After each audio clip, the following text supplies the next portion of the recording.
Welcome into Main Street Sports Today, presented by Mid-Tennessee Bone and Joint. I'm Chris Yao. He's Maurice Patton, and we are Main Street Sports Today, presented by Mid-Tennessee Bone and Joint.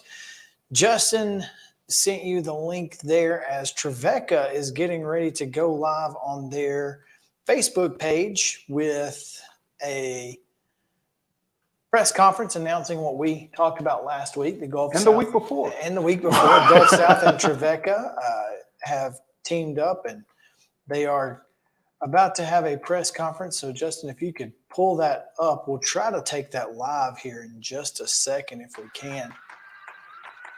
Yeah. Little hype video.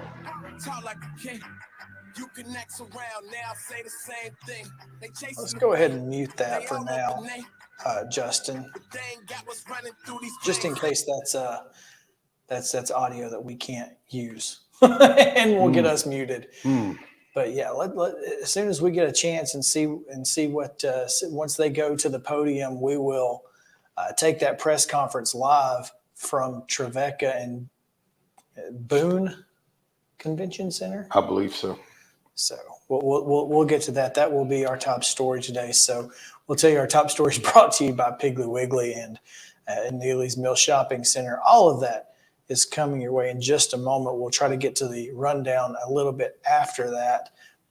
So yeah, got a lot to get to today. TERESA Walker is going to join us, and we'll also talk with Chip Walters about homecoming, and unfortunately, but also his upcoming trip to Bowling Green in Western Kentucky.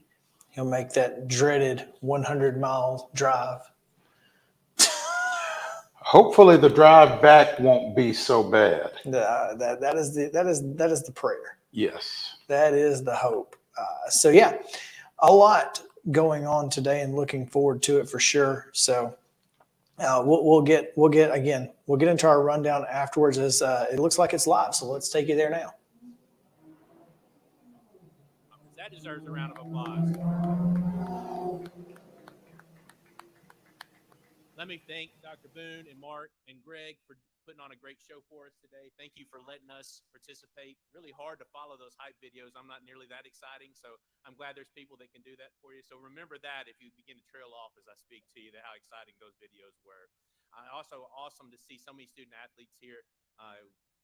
It's a real reminder for us of why we make important announcements, why we spend time making videos like that, why do we engage. Is because the opportunity for them to compete, graduate, and impact, which is a great way for me to segue into telling you a little bit about who the Gulf South Conference is. The Gulf South Conference will have 12 members in 24-25, and we're about compete, graduate, impact. We're going to compete for regional and national championships. As you saw, in just over 50 years, the Gulf South Conference has 54 national championships, as well as multiple individual championships. Last year, and for the last 3 consecutive years, the Gulf South has had every one of its member institutions send at least one team to postseason play. Okay, that's serious competition there. That's what we're about. That's what we're trying to achieve. And every team, every institution in the Gulf South Conference thinks they have a team that can make a run to a regional or national championship. And intercollegiate athletics, that should be a really important thing, and it is in the Gulf South Conference. We're also about graduate. As you saw on there, over 600 student athletes graduate from Gulf South Conference institutions every single year. If we're not providing a pathway to graduation for our student athletes, we're letting them down. Not every single student athlete will graduate. Some will find other ways through entrepreneurship, trade, military service, other ways to launch their professional careers. But if we're not providing a pathway of graduation for them, we're missing a critical window during their time that they're with our institution. So graduate is an important part of who the Gulf South Conference is. And then impact. We want our student athletes to impact their communities today and tomorrow. What you learn during your time in college will follow you throughout the rest of your life. And we hope that the student athletes within the Gulf South Conference learn that their platform as student athletes is unrivaled on many campuses. Your leadership opportunities, the way other students respect you, the way your faculty members and staff members look at you, those are unprecedented opportunities. The way young people look at you. Take that, impact those folks, and then carry that on into the future. So we're hopeful that folks will compete, graduate, impact while they're in the Gulf South Conference. So that's a little bit about the Gulf South Conference. Why TREVECCA in the Gulf South Conference? That would be the next question.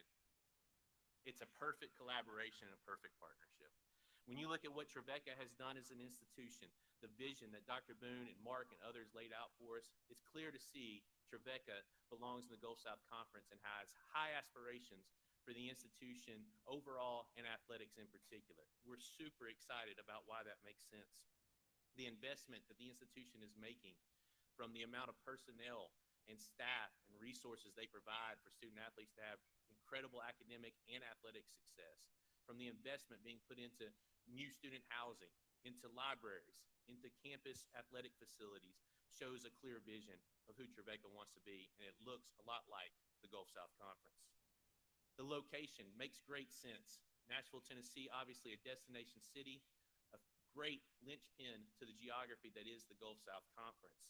And then finally, the leadership, from your coaches to your student athlete advisory committee, Dr. Boone and Mark, the leadership clearly indicates where TREVECCA is headed, and it's somewhere that the rest of the Gulf South Conference wanted to go with them. So TREVECCA makes great sense. When you look at the competitive success that TREVECCA has had in their former conference, their current conference, their former conference, as well as what they're going to be able to do in regional play, again, it looks a lot like the Gulf South Conference. So TREVECCA is a natural fit for us. I'm a Belmont University graduate, very familiar with Nashville, grew up in Columbia, which is just south of here. And I know what it was like when Union and TREVECCA played, or Belmont and TREVECCA played, and those other folks. And to be able to re-engage those rivalries, I'm sure is going to be something that's very exciting for the alumni, staff, and fans, as well as the student athletes and coaches of TREVECCA, when we get those rivalries with Christian Brothers, Union, and Lee going again, and an opportunity to play folks like Huntsville and Montevallo and make new rivals in West Florida and Valdosta and others. So I really just want to tell you how excited we are, and I'm thrilled that I'm able to be up here today to brag on the Gulf South and to brag on the partnership with TREVECCA. So with that, I'm going to invite Dr. Boone up to make further comments.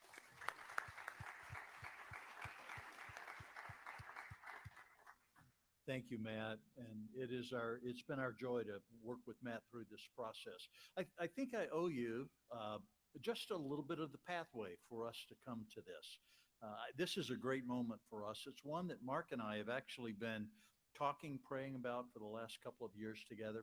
TREVECCA has been a founding member of the GMAC conference.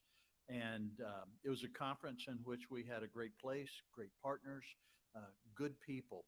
A part of the work of the GMAC conference was to have a Southern strategy. As I worked on that strategy, and Commissioner Tom Dager of the GMAC worked on that strategy, we've been unsuccessful in terms of finding for us a Southern pot of schools to play. It was the lack of our ability to do that and the apparent continued long travel of our students. In the entire conference, there's only one school that we could play on a home and back trip. As a result, our athletes have put a lot of miles on their bodies and on the road, which it makes it very difficult to do a 12-hour bus ride and then get ready to compete for a game and then turn around and come back again and do all that. I'm proud of the way that Greg Runyon, our FAR, our coaches, the academic support structure of TREVECCA has come around our athletes to help them succeed over these past years as great members of the GMAC conference, and for TREVECCA being in the athletic All-American top tier year after year after year. It really speaks of this community's investment in our athletes to help them be able to study and do what they would do. As it became apparent that we would never be able to build that Southern tier, we began to look around, and GMAC, the Gulf South Conference, was so gracious to extend to us conversations that we've been in now for the past months, which has led to the invitation application and the acceptance into this wonderful conference. I've had my eye on the Gulf South for a long, long time because the presidents of the Gulf South, many of them are dear friends of mine, and we have very similar type mission. I've appreciated the way that our athletic program has been led here on the campus. The day that I sat down with Mark Elliott when he was interviewing for the job, he said, "What do you want?" And we had a deeply substantial conversation. And out of that came Mark's leadership, that we are Christian, we are about scholars, and we're about athletics and competition. So you're first a Christian, a scholar, and an athlete. The ability of Mark to be able to bring crystal clear leadership around that and have quality at every level. It matters to us that our students are exposed to a grounding faith in God, because we believe that gives to them the values, the morality, the work ethic, just the set of beliefs that make them effective in the world that they will live in for the rest of their life. And then for our students to be scholars. I'm deeply proud of the scholarship level of the athletes of TREVECCA. They do remarkable work. And then for them to be athletes. The last great, I've been at this for 19 years now. And the last big project that I've got in front of me, and it is a bullseye that I'm throwing everything I've got at. We need to invest about $35 million in athletic facilities right here at TREVECCA. And we need the help of the constituency who love and care about this place to do that. I don't know how it gets done apart from people like you in this room saying we care enough about our athletes to do this. Now, TREVECCA's number of athletes within our student body continues to grow. I remember it seemed like a few years ago we were at 180, and today we're at 360, 50, almost doubling the number of athletes that we have on our campus in that period of time. And the facilities that we have, quite honestly, are not adequate to serve them. So you're going to see me on that charge. I want you to join me on that charge because you're here today to celebrate TREVECCA athletics.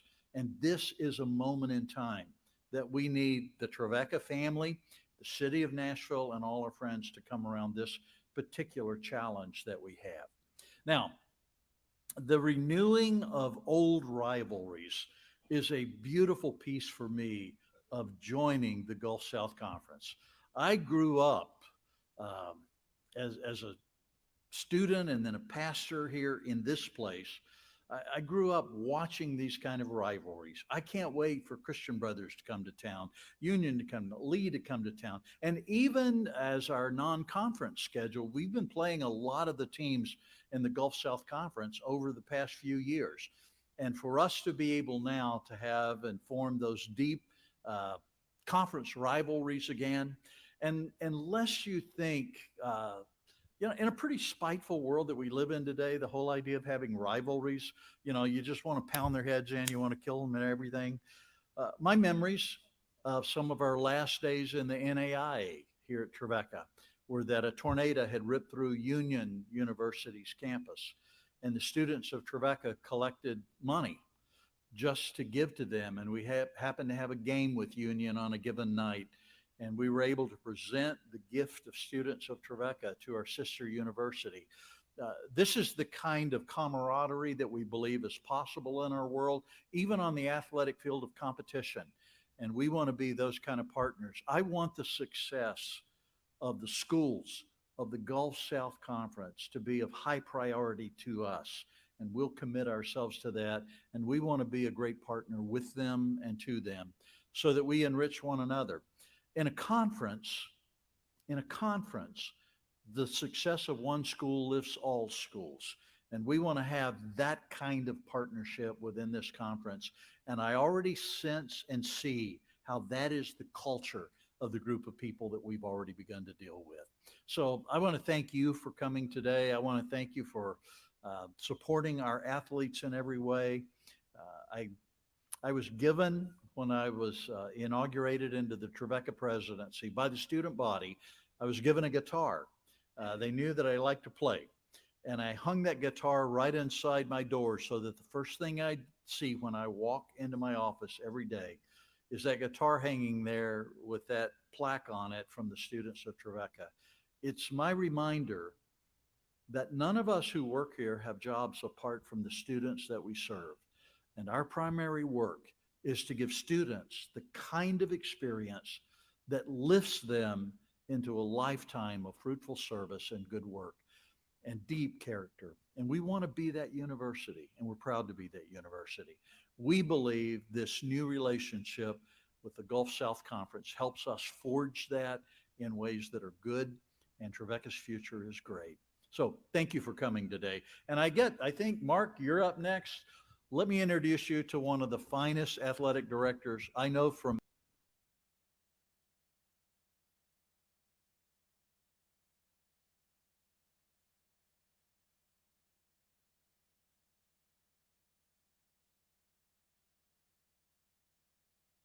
Hey, Chris, I think y'all are muted, sir.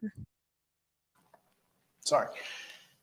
You're right. My bad. Hey, $35 million they want to put into athletic facilities at TREVECCA. That's a big investment. That's, yeah, it is. I mean, especially for a small, I mean, $35 million in athletics, the way that most people think of athletics is peanuts.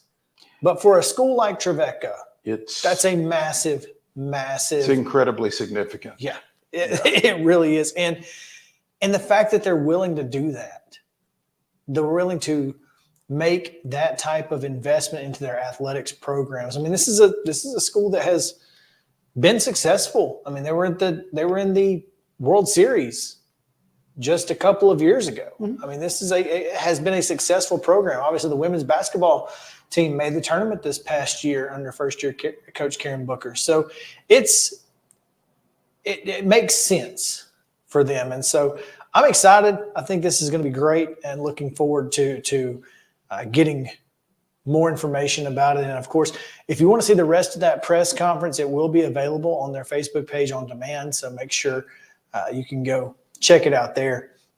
But before we get out of here, let's go to yesterday's results and today's schedule on the rundown. This is the rundown. High school volleyball results from Monday. Battleground Academy defeated University School of Nashville 3-0. It was Culleoka 3, Marshall County 0. Eagleville 3, Lincoln County 0. Grace Christian of Franklin defeated Franklin Road Academy 3-1. Oakland with a 3-1 win over Green Hill. Gallatin defeated Liberty Creek 3-0. It was Loretto 3, Lewis County 0. Middle Tennessee Christian 3, Columbia Academy 0. Providence Christian with a 3-0 win over Webb School. And Page defeated Riverdale 3-1. Girls soccer, CPA blanks BGA 3-0. It was Pope Prep 7, Brentwood Academy 4, Columbia Academy downs Cornersville 6-0. Same score for Culleoka over Loretto. Fairview a 9-0 winner over Marshall County. Columbia blanks Giles County 2-0. It was Merrill Hyde 3, Whites Creek 0. Friendship Christian 1-1 draw with Middle Tennessee Christian. Station Camp blanks Greenbrier 12-0. Sycamore was a 5-0 winner over Clarksville Academy, and Green Hill and Valor Collegiate played to a 0-0 draw. In NFL Monday night action, it was Philadelphia 25, Tampa Bay 11. And Cincinnati edged the Rams 19-16. NHL preseason action, the Predators dropped a doubleheader down in Florida, falling to the Panthers 5-2 and 5-0. Today's high school volleyball schedule: at 4:30, Lawson is at Hillsborough. At 5 o'clock, Santa Fe goes to Culleoka. Glencliff hosts Overton. Loretto is at Hampshire. Lancaster Christian hosts Zion Christian. Laverne takes on visiting Warren County. Stone Memorial goes to Watertown. Battleground Academy is at Middle Tennessee Christian. Eagleville is at Blackman at 6. Also at 6, Stewart County is at Cheatham County. Hendersonville goes to Gallatin. Murfreesboro Central hosts Community. And Mount Pleasant is at Perry County. At 6:30, Columbia Central hosts Franklin County. Lawrence County goes to Lincoln County. Stewart's Creek is at Smyrna. Tullahoma is at Spring Hill. And at 7, Grace Christian of Franklin plays Providence Christian. Looks like that may be a tournament game, and I'm not sure where it is. So. Girls soccer action. Lawson is at Cane Ridge at 4:30. Also at 4:30, St. Cecilia welcomes Harpeth Hall. At 5, it's Clarksville Northeast at Clarksville Academy, and Richland at Cornersville. Glencliff welcomes Lead Academy, and Overton plays host to Antioch. Rockville goes to Murfreesboro Central, and Good Pasture is at Nashville Christian. Riverdale hosting Blackman. Springfield welcomes Ezel Harding. At 5:30, it's Lipscomb Academy at Innsworth, and Whites Creek at home against STEM Academy. At 6 o'clock, Summit goes to Brentwood. Wilson Central is at Cookville. Grace Franklin is at Franklin Road Academy, and Hume Fogg welcomes University School of Nashville. Kenwood plays host to Henry County, and Kirkwood's at home against Montgomery Central. Hickman County is at Lawrence County. Stewart's Creek is at Lebanon. Station Camp goes to Macon County. Marshall County is at MTCS. Portland welcomes East Robertson. Ravenwood's at home against Franklin. DeKalb County is at Watertown. Columbia Central hosting Spring Hill. Fairview will be at Franklin County, and Zion Christian hosts Webb School. Also at 7 o'clock, Hillsborough is at Beach. West Creek goes to Clarksville Northwest. Dixon County hosts Cheatham County. Sycamore is at Harpeth. Mount Juliet goes to Hendersonville. Independence hosts Nolansville. Laverne hosts Smyrna. Green Hill goes to Liberty Creek. Merrill Hyde is at Martin Luther King. Centennial is at Page. Siegel hosting Oakland. And White House Heritage travels to White House. Major League Baseball action of area interest at 5:10. Cincinnati's at Cleveland. At 6:10, Miami is at Citi Field against the Mets. At 6:20, the Chicago Cubs come to Truist Park, taking on the NL East champion Atlanta Braves. At 6:40, St. Louis is at Milwaukee. And at 9:05 on TBS, Houston is at Seattle. WNBA semifinal action, Game 2. Both these series. Connecticut is at the Liberty. That's a 7 o'clock tip on ESPN, followed by Dallas at the Aces, also on ESPN. And that is your rundown. All right.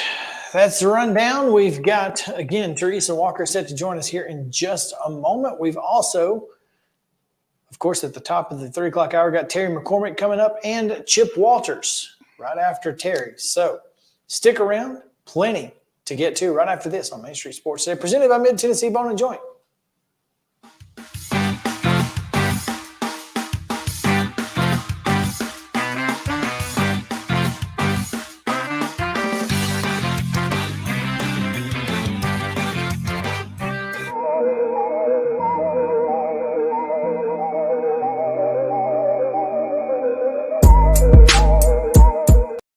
Mid-Tennessee Bone and Joint treats your orthopedic injuries and existing conditions. Our trained physicians will get you back in the game faster. Contact us at 931-381-2663 or www.mtbj.net.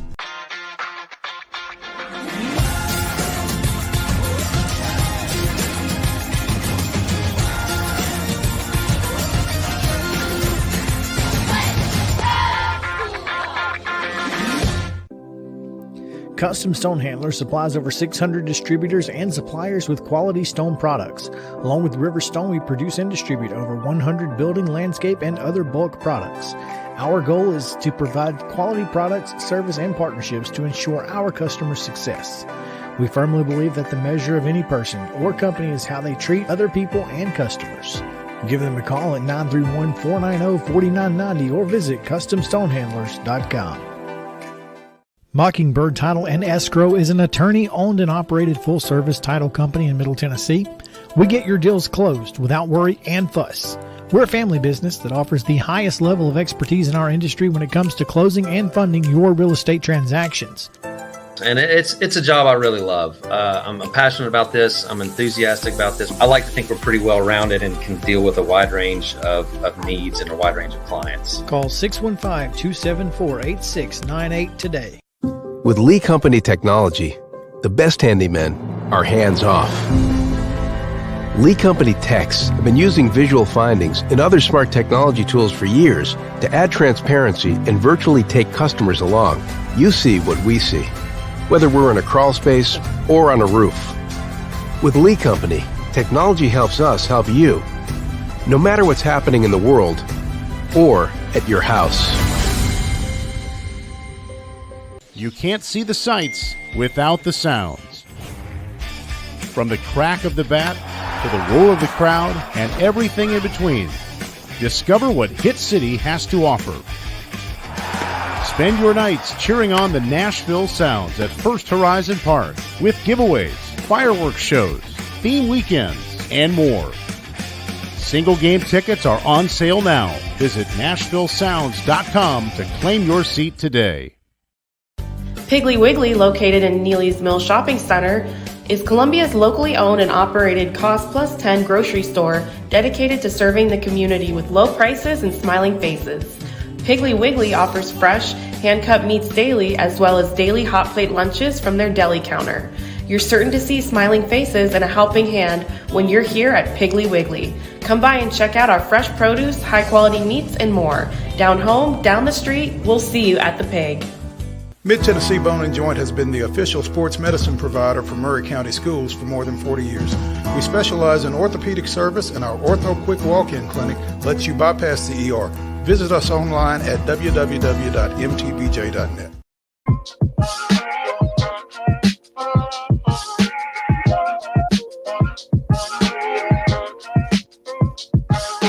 Welcome back in. It's Main Street Sports today, presented by Mid-Tennessee Bone and Joint. Chris Yao alongside Maurice Patton, and it is Top 5 Tuesday.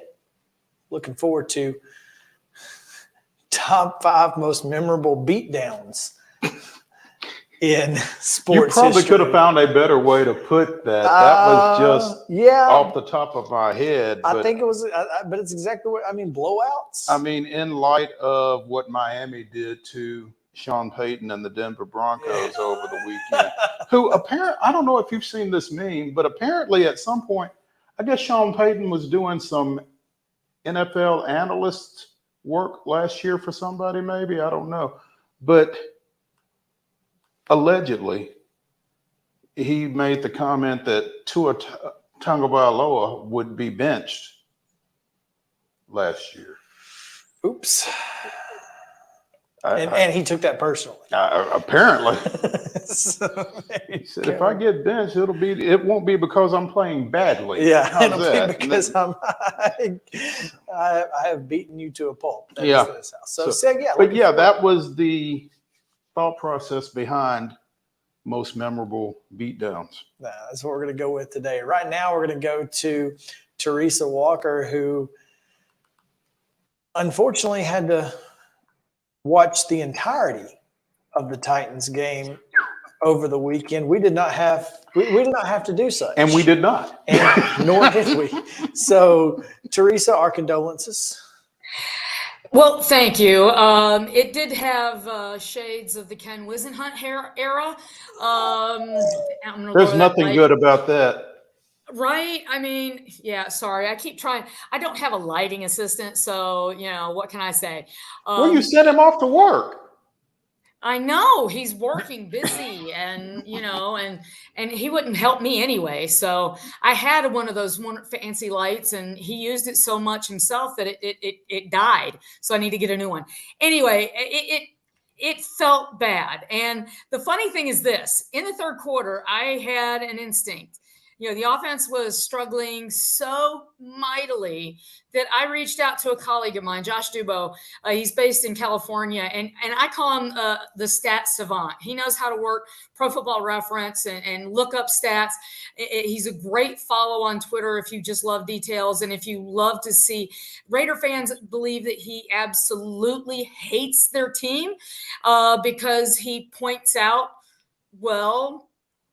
everything about them, and right now there's a lot of bad stuff, and but he is the stat savant, and I said, what's the worst offensive totals for the Titans since they moved to Tennessee in '97 and then all time? So I just had a feeling I was going to need that stat, and I shared with my colleague that was covering the game up in Cleveland, Tom Withers. And it was just so funny because he's like, they're at 93 yards now. It'll be fine because the previous low was 98 in 2006 against the Jaguars. And it wasn't. I just had a feeling. And I mean, let's be honest. Based on that, after the Sean Murphy bunting strip and recovery, and they go backwards on each play and had to settle for a field goal, it's like kind of set a tone for the day. And sure enough, they finished with not just the worst offensive totals. Now, they've been shut out. They got the field goal thanks to Nick Folk, a trade that's looking better by the day, by the way. I think the Patriots would take him back in a heartbeat right now and maybe give you a 6 for him. The fact of the matter is, this was the worst performance since they were the Houston Oilers 49 years ago. So, and part of it is, guys, let's be honest. Going into the season, we knew the offensive line had not just a question mark around it. There was a question mark at each position. Maybe the one person we felt best about is the left guard, Peter Skoronski, because why? Well, he's the 11th overall pick out of Northwestern. And for all the people that are looking at Andre Dillard, and it ain't pretty. I mean, it's almost got some people wishing Dennis Daly was back, okay?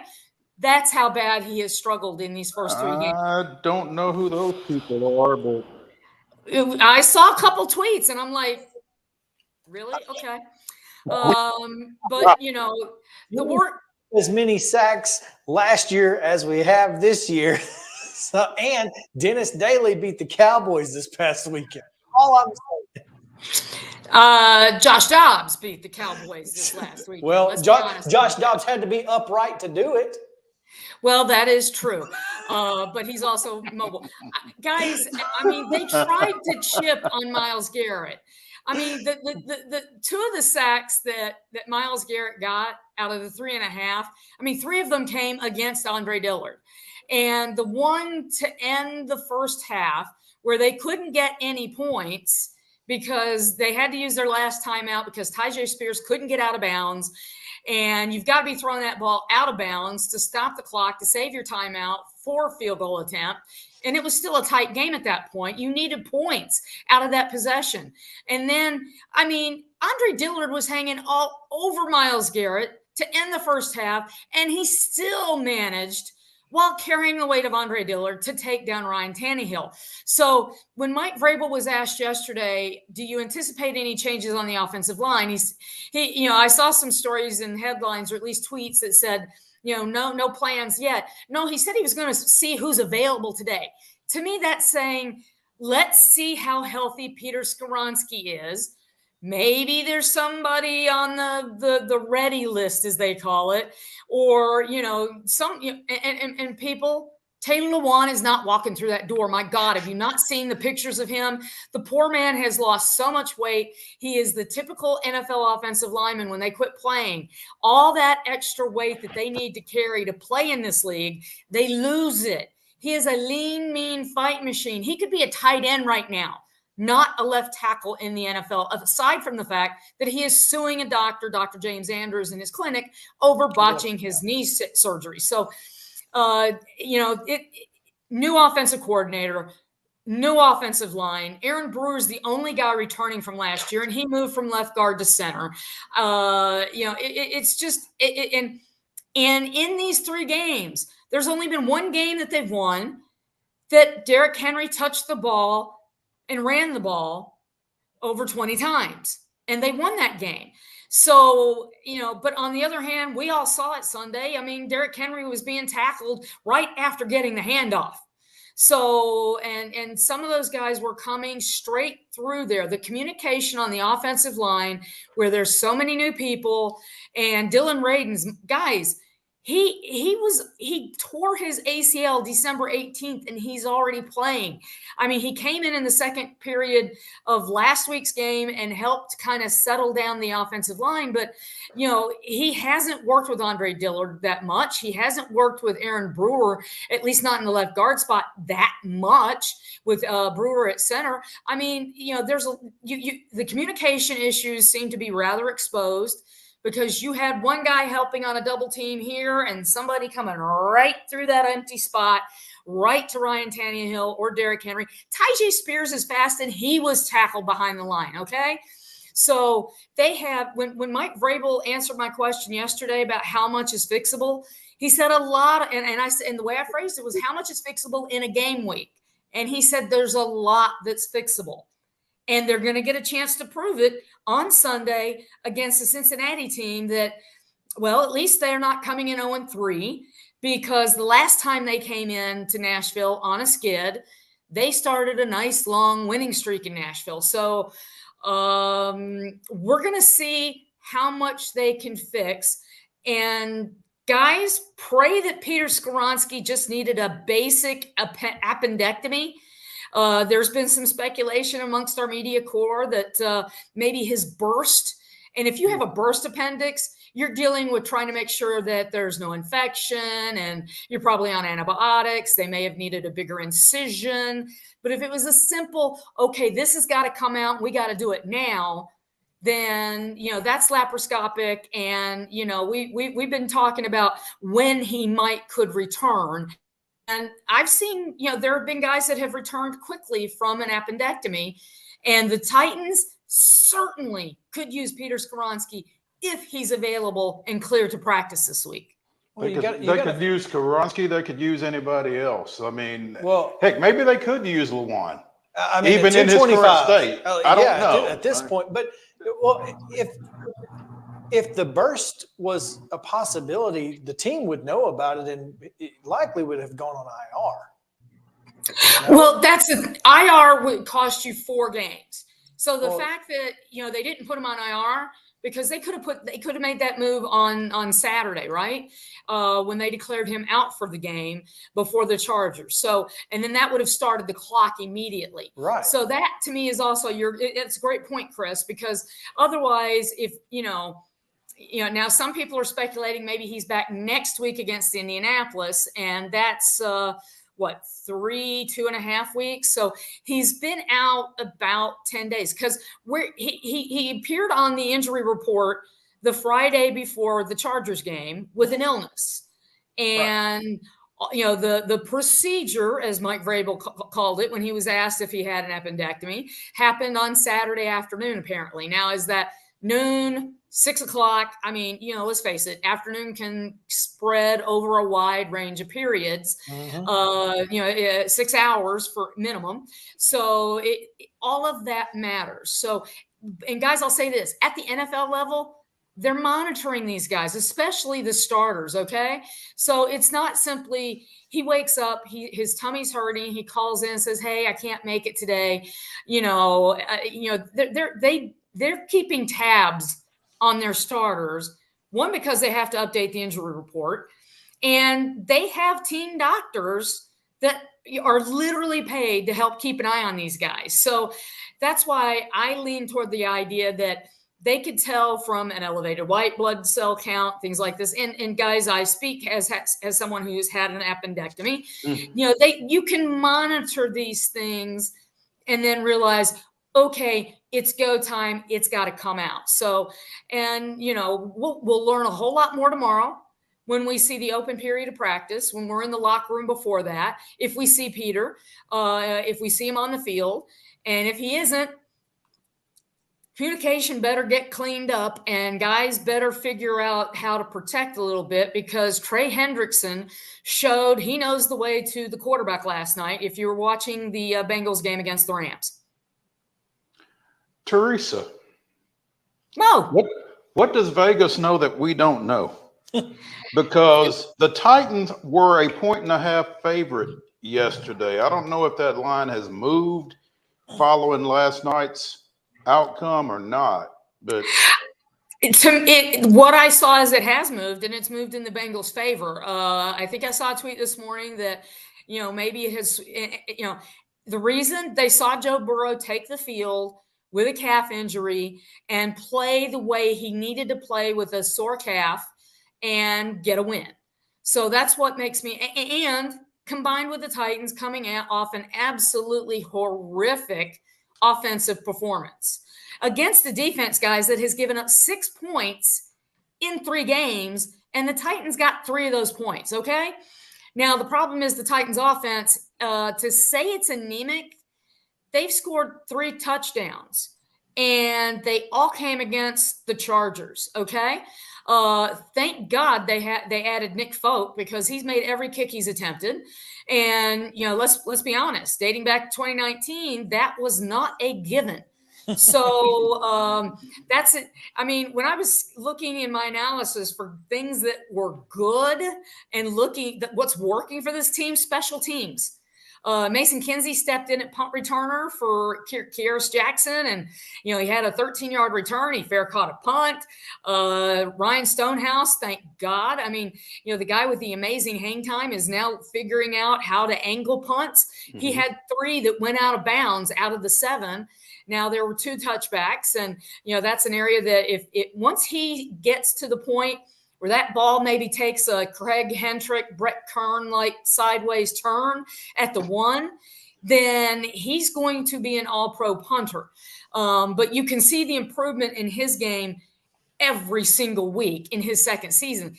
That was kind of it, okay? They've got a lot to work on. It's just that simple. And, getting the ball out quicker, better protection. What I saw, the way they were able to protect Ryan Tannehill is when they slid the protection and they had him rolling out behind him, and he was getting the ball off fast.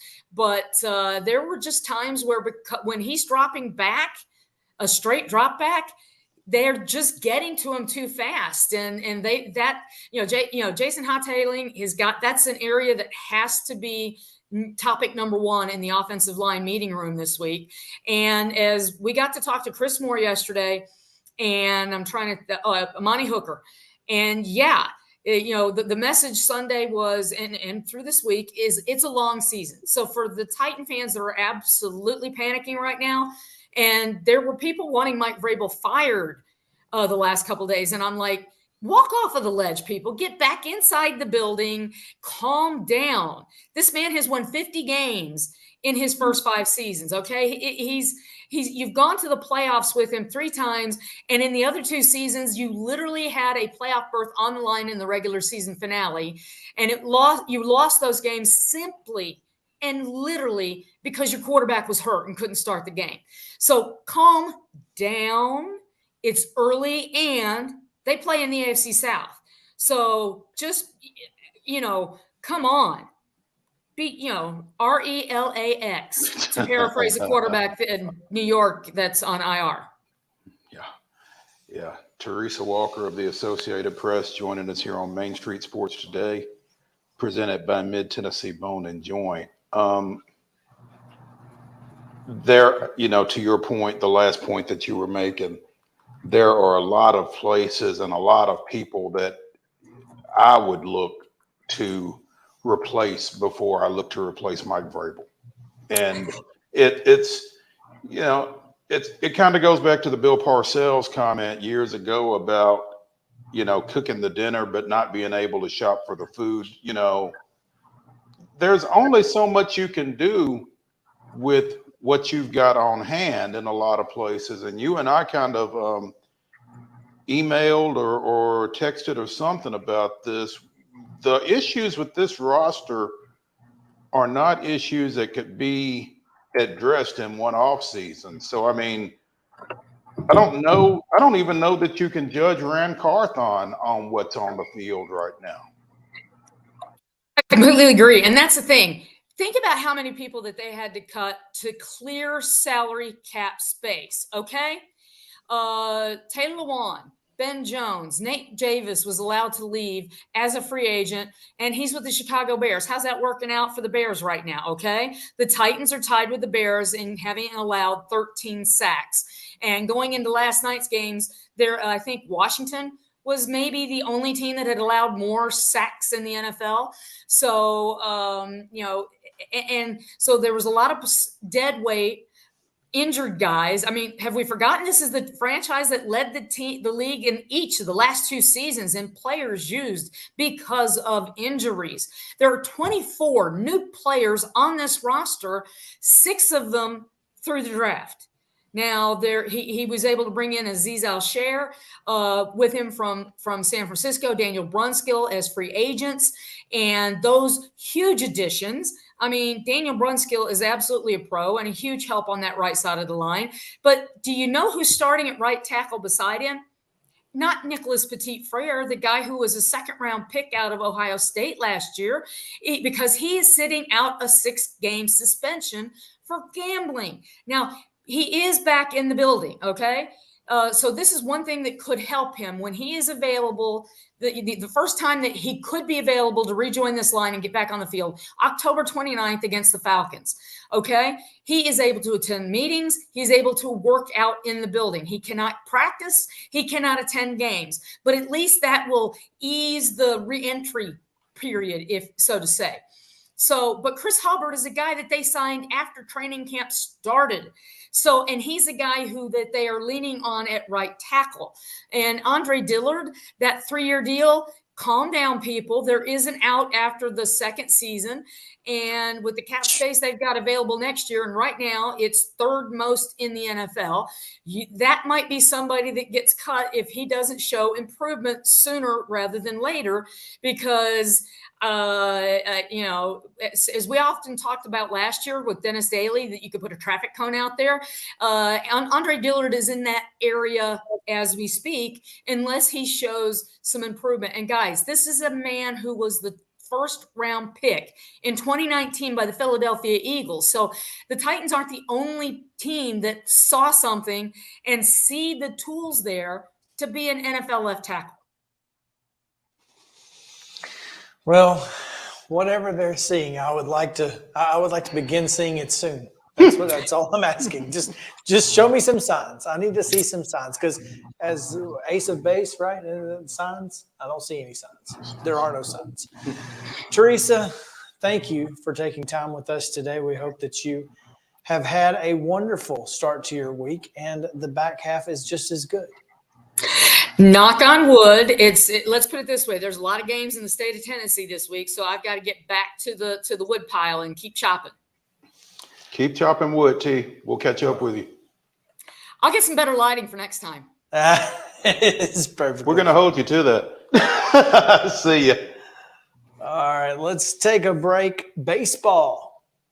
We got the Braves and the Cubs this week, but some big news, or potentially big news, in Major League Baseball came out yesterday. We'll talk about Mike Trout as well. So stick around. Main Street Sports Today, presented by Mid-Tennessee Bone & Joints. Back after this.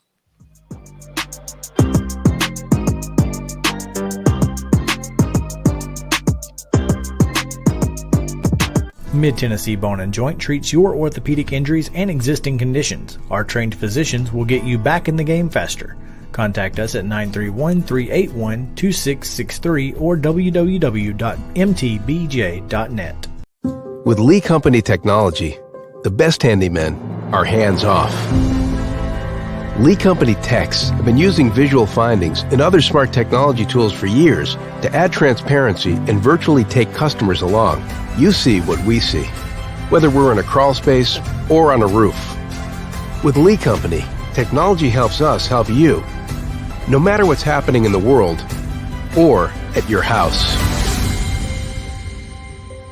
Jones & Lang Sporting Goods here in Columbia has been outfitting teams, officials, and anybody else from T-ball to college for 50 plus years. Be sure and check them out at 931-388-8060 or online at jonesandlang.com. Jones & Lang Sporting Goods, the look of a winner. Zion Christian Academy, zioneagles.org or 931-388-5731. You can schedule your appointment. Go tour their campus. It is beautiful over there, and you're definitely going to want to see it. Again, it's zioneagles.org. Give them a call, 931-388-5731, and schedule your tour today. Mockingbird Title and Escrow is an attorney-owned and operated full-service title company in Middle Tennessee.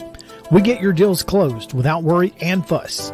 We're a family business that offers the highest level of expertise in our industry when it comes to closing and funding your real estate transactions.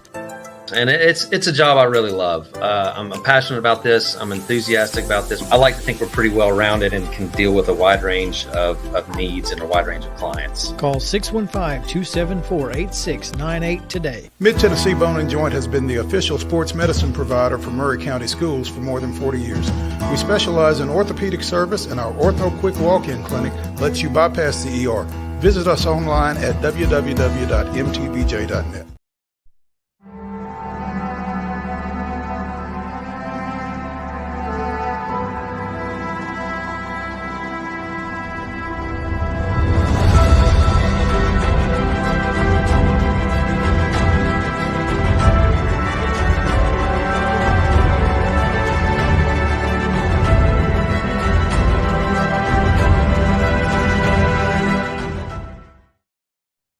26, 2000. Andres Galarraga and Reggie Sanders each had a pair of hits. Chipper Jones had a solo homer, and John Burkett, Mike Remlinger, Kerry Lightenberg, and John Rocker combined to allow 1 run as Atlanta clinched the National League East by defeating the host Mets 7-1. It was the Braves' 9th straight division championship. That was this day in Braves history. In his only season as a Brave, Reggie Sanders. How about that? How about that? Yeah. Oh, well, let's first talk about what you just mentioned. Which? About the first ever Team Silver Slugger Award. The first ever Team Silver Slugger Award. The Braves are a finalist for said award. Now, if it were me, apparently this is a vote. I would move that the nominations cease. I mean, who? It's not even close. I mean, the team. Do we know who? Yes. Are we voting for all teams? I mean, how? No, there are 4 finalists. 4 finalists. The Atlanta Braves, the Los Angeles Dodgers, the Philadelphia Phillies, and the San Diego Padres. The Atlanta Braves have an 844 OPS. Of course, that is on base plus slugging. 909 runs, 299 homers, and they are slugging over 500. The Dodgers are a full 50 points behind in OPS at 794. They've only scored and 40 runs. 40 runs. 40 behind. runs, 50, almost 60 homers, and they're slugging 59. just almost 60. And they're slugging just 455. So, I mean, it's not even close, folks. And Philadelphia and San Diego are even further behind. Yeah. The Braves have scored 900 runs. Nobody else is within 40 of them, as you said. The Braves' run differential is more than 200. And nobody else's is more than like 160, I don't think. Here's my problem is to vote, they make you select your favorite team. And I hope they don't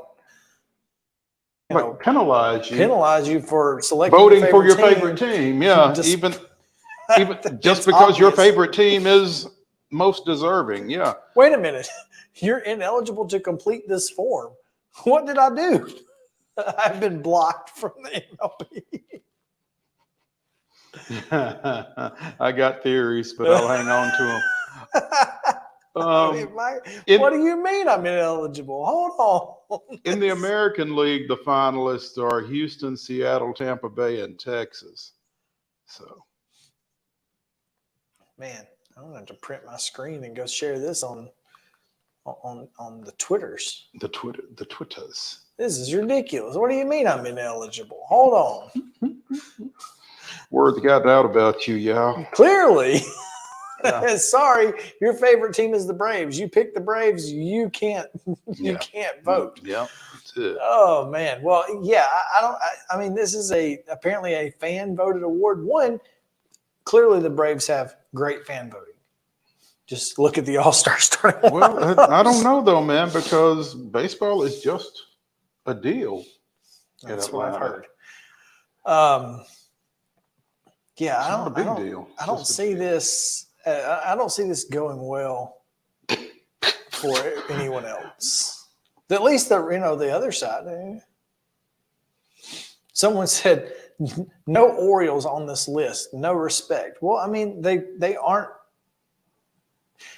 Clearly, these Orioles finalists aren't bludgeoning people. Yeah, clearly these finalists are obviously like the top offenses in OPS and runs, etc. Like it's not like the Orioles are just being well. It's not like they're being disrespected. They just don't have the statistics to warrant being in there. I mean, it's okay to win with pitching. It has happened. All right. So anyway, Braves and Cubs tonight. Dansby Swanson's return. What do you think happens? Who are the Cubs starting? Do we know? Who cares? Well, I mean, Justin Steele versus anybody else, I think, makes a little bit of a difference. But well, I mean, what happens when Dansby comes up to bat is my question. I think he gets polite applause for his first at bat, and then we move on. Yeah, that's what he deserves. And he's an ex-Brave. He's an Atlanta area native. He deserves that for his first at bat. And well, then he shouldn't have talked that talk. Well, I'm gonna take the high road on him talking that talk. I didn't ask you what you would do. I said, what do you think happens? I think our fan base is nuanced and sophisticated enough that they're not going to give Dansby a hard time. I think they're willing to kind of let that bygone be a bygone. Charge it to him. Don't tell that to Braves Twitter. Well, I don't think Braves fan base and Braves Twitter are necessarily the same folks, but I get why Braves Twitter is pissed off. I'm pissed off, but I just don't think you can let 6 years just go. Yeah, and a world championship. Well, I mean, we didn't let it go with the Dodgers first baseman. Why are we going to let it go with the Cubs shortstop? Yeah, but there was a press conference ahead of that helped, I think. But I think there's going to be some mixed. I think there's going to be some mixed reactions. I think you're going to hear some boos. And that'll be the Braves Twitter contingency. I don't necessarily know that boos aren't deserved. No, I mean, like you said, for the comments that he made, shouldn't have talked that talk. What Cat Williams say? I don't know. What did Cat Williams say? Shouldn't have been talking. Exactly. Yeah. So, unfortunately, it is Justin Steele, and it's Bryce Elder. Oof.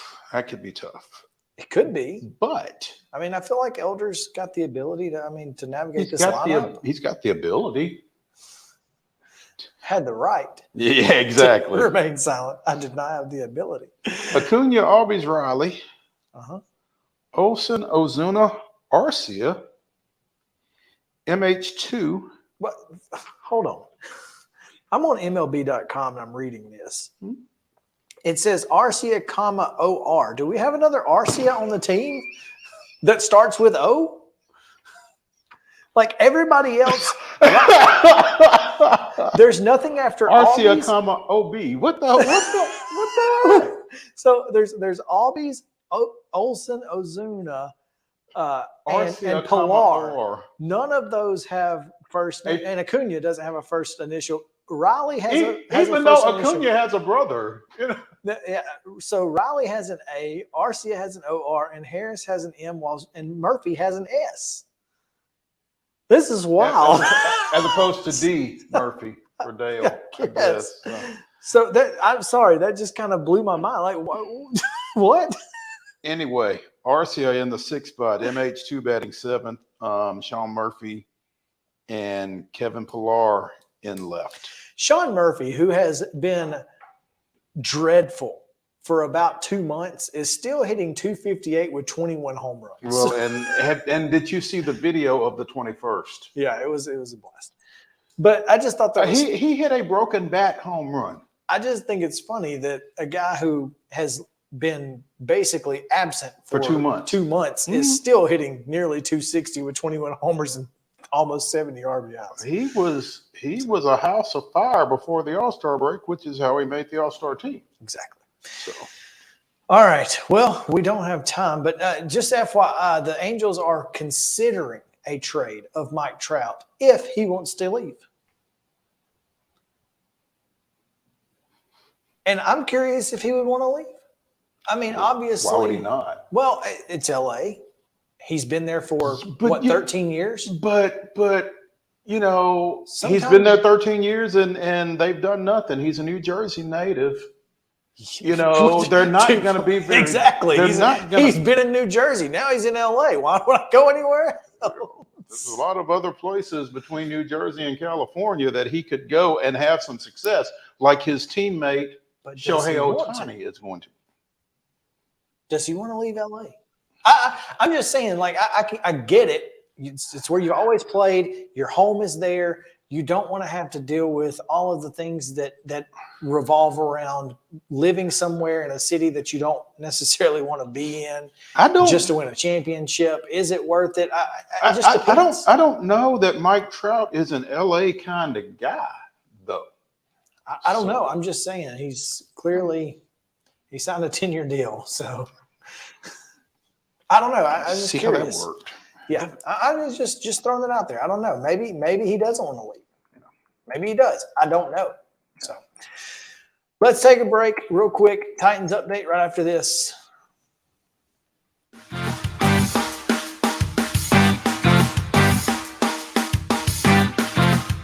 He shoots and he scores!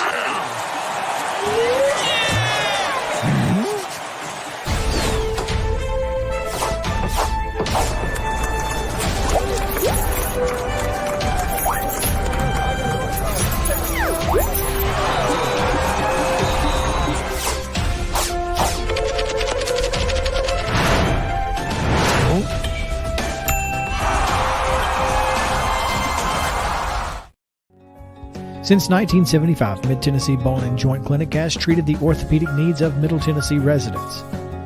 The trained physicians provide surgical options and minimally invasive options to treat all orthopedic needs. The walk-in clinic, OrthoQuick, helps you bypass the ER while treating sports injuries and acute needs Monday through Saturday. Visit MTBJ online at mtbj.net or on social media at Mid-Tennessee Bone Joint Clinic.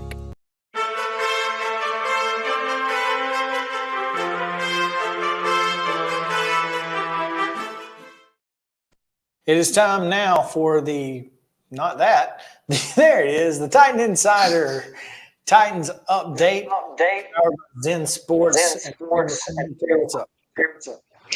Guys, it is your Titan Insider Daily Sports Report brought to you by Zen Sports, which is changing the bonus game for the better. Going to throw out, did you guys watch the Rams-Bengals game last night? Did you not. see any of it? Well, it was a jailbreak for the Rams, or the Bengals front four, I should say, especially Trey Hendrickson, who was working on a backup left tackle for the Rams. And I'm sure that Mr. Hendrickson, once he turns on the film of the Titans-Browns game and sees what Myles Garrett did, he's like, yep, I like that, because it's going to be another tough go for this Titans offensive line. They have got to get something or somebody fixed quickly, because Hendrickson and the Bengal front four brings yet another big challenge for that Titans offensive line. And I think part of the problem is, there's so much talk about Cincinnati's offense that defense and that defensive front kind of get overlooked a little bit. Yeah, they really do. I mean, when you've got Joe Burrow when he's right, and he still isn't right, and that's what makes you feel like the Titans can stay in this one if their defense can get to him and affect him the way that some others have earlier this year. You feel like that the Titans at least have a chance to compete in this one. But you're right. If Jamar Chase and T. Higgins and Tyler Boyd, some of those guys get loose, not to mention Joe Mixon in the run game, it could be a tall order for this Titans team to try and keep up. No doubt. Terry, tell us about Zen Sports. All right. Zen Sports, changing the bonus game for the better. Zen Sports is the new sports book in Tennessee, revolutionizing the way you earn sports betting rewards. With Zen Sports, your reward cash rewards. You bet with real money, and now you're rewarded with it too. Earn a whopping 5% cashback welcome bonus for your first 15 days when you sign up with code Main Street. That's MAINST. Keep betting and keep earning every month after that with up to 3% cashback rewards on your betting volume. Best of all, earn cash commission on your referral bets with Zen Sports Referral Rewards Program. Zen Sports, betting just got better. Gambling problem? Call 1-800-889-9789. Terms and conditions apply. Must be 21 and older and in Tennessee to bet.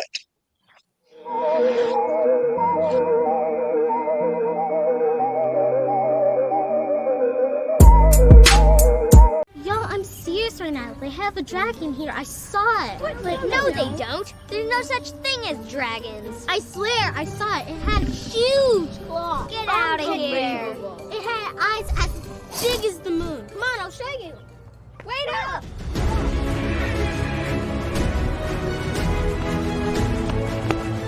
Do you hear that? We're almost there. Whoa! I told you so.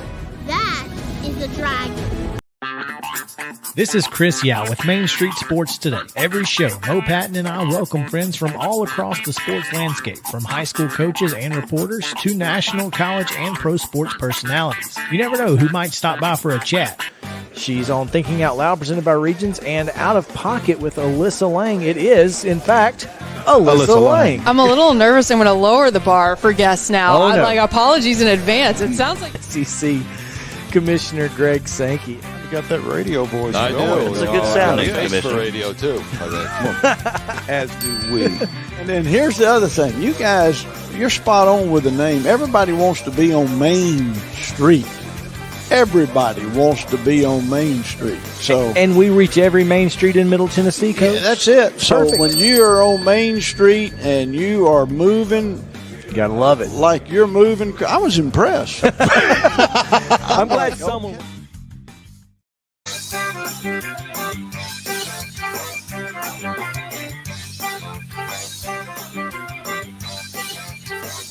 Welcome back in Main Street Sports Today, presented by Mid-Tennessee Bone and Joint. Chris Yao and Mo Patton on this Top 5 Tuesday. Still to come, Top 5 biggest blowouts, beatdowns in sports history.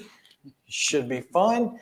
Right now, we're going to go to Chip Walters, the voice of the Blue Raiders, talk a little bit about the MTSU Blue Raiders. And Chip? Yes, sir. You know, when I talk to adults, I like to take my hat and sunglasses off. Well, thank you. Sorry. That's pretty good. Jay Norvell would be very angry with you right now. I took my hat off, but no, I had an eye doctor appointment today. I've been dilated, so I would probably have big raccoon eyes if I took the glasses off. It's perfectly fine. I couldn't. We're not Jay Norvell, so Yeah, it's good. okay. We're good. We're good. Oh, man. Chip, before we get into Colorado State and 100 Miles of Hate, I saw a post on Facebook from Blue Raider basketball earlier today. Tell us what's going on in the glass house. As far as structurally or team-wise? Structurally, first. Well, the video boards in either end of the arena, one of them's down, the other one is being efforting down, and the new video boards will come back. If you remember, in Murphy Center, you had a structure up there that had a video board, and then there was static signage on either side of it. Well, this will be exactly the same size, but it will be entirely digital. So it will appear to be much bigger. They can, like any place, any place that has the newer video boards, they can cut it up and, they can put what looks to be static signage on there at different times of the game, all that kind of stuff. So it's going to be and it's also will be totally HD. Then the same thing will happen in Floyd Stadium next year. So you also have new video boards within the last 3 years in baseball and softball. So this will get everything up to date. There will be, as part of all of this, a new totally HD control room will be built. I think it's going to be the build out of that's going to be in Murphy Center, and they'll be able to control any of the video boards on campus from that one control room. And in particular, they'll do most of the stuff with the football and basketball boards from there. But in addition to that structural change and fan amenity, both teams got out on the floor officially for the first time. It's like they never stopped, but the first official practice was was yesterday, and today was the second official practice, and both teams going at it pretty doggone hard. Like to hear that. Yeah. And I tell you I've happened to have been over there. The men have moved their practice time from, it used to be 3 to 5 every day. The women would go 1 to 3, men 3 to 5. They've now moved theirs from 10 to 12. They've worked out class schedules and all of that to where they can go 10 to 12 every day. And it just works out where I happen to be over there a couple of days a week during that window. And I'm telling you, it has been loud on the floor, which I say that is a good thing. It's been very competitive. So I think we're going to have a fun fall and winter at the Glass House, both on the men's and women's side. Should be a lot of fun. Let's talk a little bit about this week. What went wrong in the second half? We're not consistent offensively. You make the cardinal sin of putting the football on the ground and allowed Colorado State to scoop and score. And I think the analytics say that if you score a defensive touchdown, your chances of winning a game are like 90%. So, that play in itself was a huge deal. I mean, you did have the situation in the first half where you had the fake field goal that really there were 2 opportunities to tackle to stop that play. And I'm telling you, Middle was like that close on both of them, barely missed them on both opportunities there. I talked to Scott Schaefer today. He was actually pretty happy with the way that they had played. They did another good job of defending the run, and really in traditional offense only gave up 17 points with Colorado State's traditional offense. They you had 14, you had 7 on the scoop and score and 7 on a fake field goal, which was basically a special teams play. Offensively, Mitch Stewart was not a happy camper.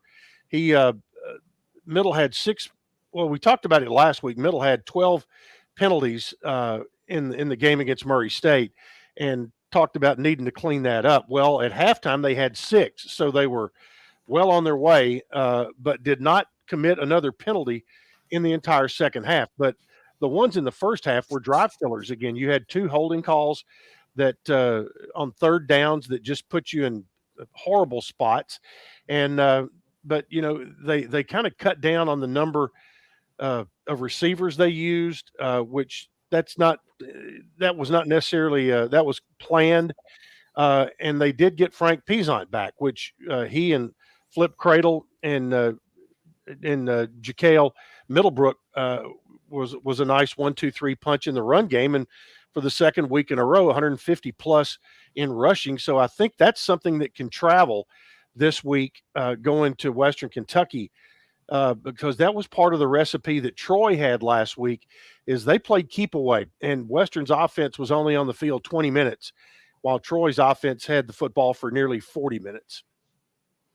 You said Pizant is back, Chip. What was his situation that kept him from being there previous?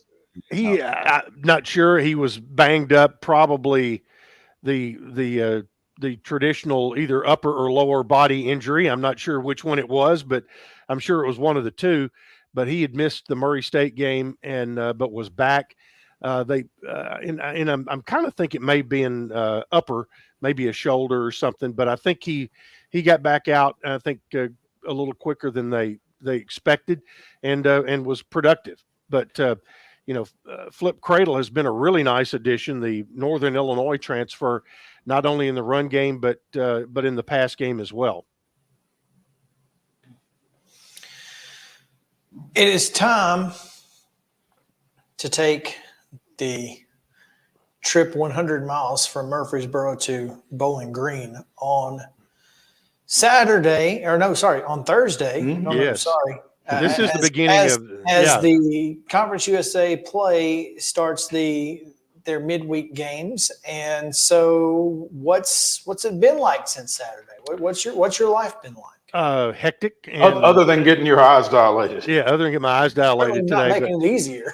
no, I'm trying. I'm like, I've got game notes here. I'm trying to read them, but there's what it has done. I mean, heck, last night we had a coaches show, and earlier today I was back over there talking to coordinators, which I normally do on Thursday. So I was in the coordinators' offices today.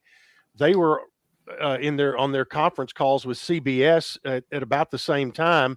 So it is, and it has speeded everything up in the sense that we'll fortunately we don't have to fly or anything tomorrow. So our crew will just go up Thursday afternoon, drive up and make it just a day trip out of it and come back. Football, the team will stay up there tomorrow night. They'll leave late in the afternoon and get up there and have Thursday to do some walkthroughs in the parking lot and things like that. And then, as this goes through the following week, it's also a 6-day week. This is a 5-day prep.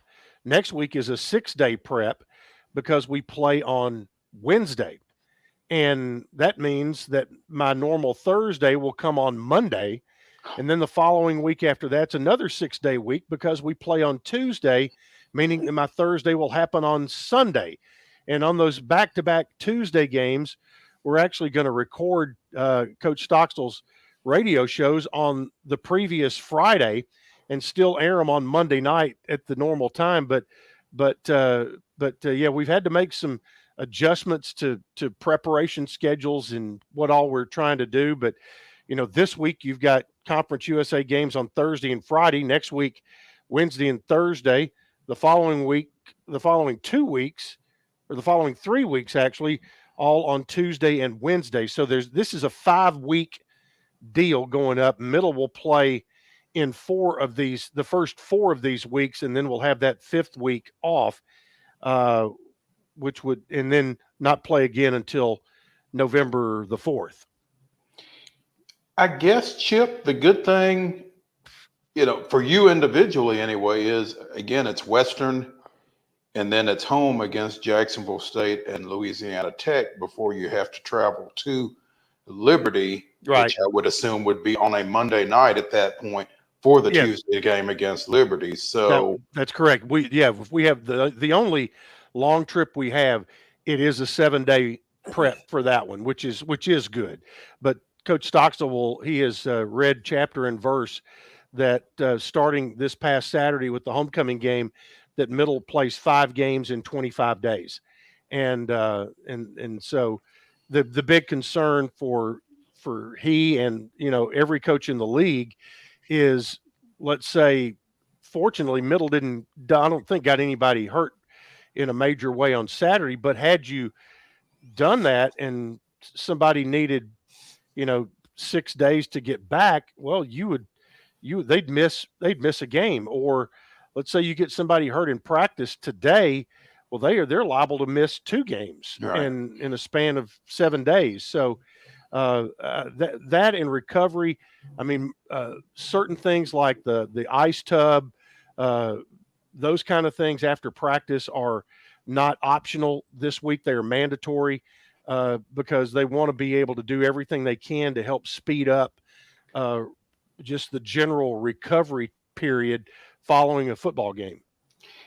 And, Chip, when we had the chance to speak with Rick during MTSU's media day, can't see it, but he voiced his concerns, I guess, with regards to 5 games in 25 days, 4 games in 20 days. When we come through this season, do you think we see this schedule again next year? Oh, I think you will, but I'm not sure if they're able to. I'm not sure if they may be able to tweak it a little bit. I don't know. Would this have been a good week for everybody to have off, and then go into a 4-week midweek schedule where you would never have a 5-day prep. I don't know. I mean, I think they'll take a look at it, but I think this is here for the foreseeable future because this was all part of the new television package to get the more exposure. And for instance, like this week, there are 3 games, and those 3 games are on CBS, ESPNU, and CBS. That's Thursday and Friday. Then next week, ESPNU, CBS on Wednesday, CBS, ESPNU on Thursday. So it goes back and forth just like that. So you're going to be on a national platform every game you play during the month of October, which actually starts September 28th. I'm sure Rick isn't the only coach that has voiced these concerns about the compressed schedule. I'm sure that's the case. I think, I mean, it's a, it's a catch-22 in that it is some of the best